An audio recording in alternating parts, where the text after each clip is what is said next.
澳門開咗超過30年，經常排隊嘅泰式料理。咁啊，即係老過你咯。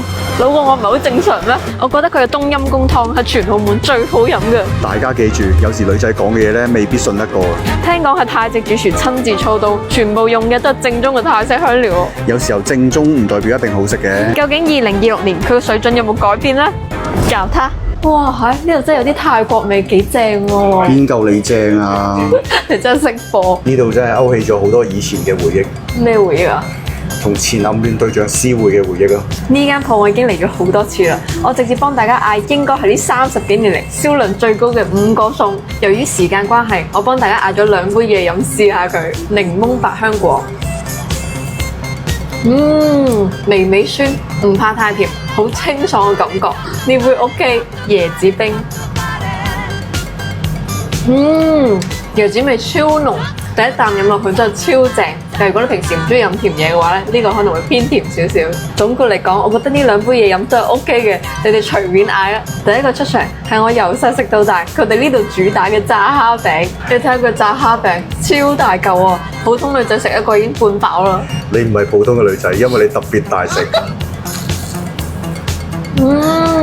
個皮好薄好脆，入邊啲蝦肉又好好味，係回憶嘅味道。呢個炸蝦餅超級推薦。第二個出場，細份嘅冬陰功，睇上啲顏色好吸引啊！超好飲啊！呢度係酸度嘅臨界點，呢度係辣度嘅臨界點。佢哋由呢度出發嚟到呢度啱啱好停低咗。你明唔明我想表達啲咩啊？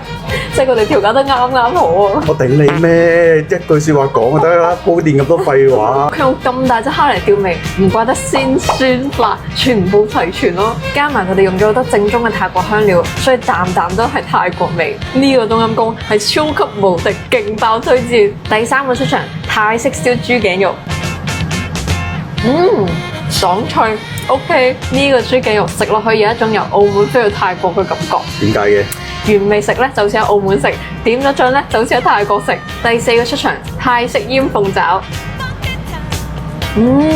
佢唔怕太酸，又唔怕太辣，仲要去埋骨。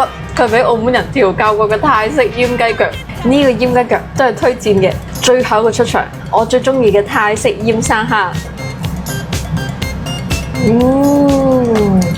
軟糯鮮酸辣，超級正。係時候要總結一下啦。今日嗌呢5樣嘢咧，樣樣都 OK，你哋可以根據自己嘅口味自行選擇。我個人嚟講咧，最中意就冬陰功同埋炸蝦餅，呢間全屋超級推薦。如果想了解更多澳門老字號美食，記得關注我，你一定爽爆！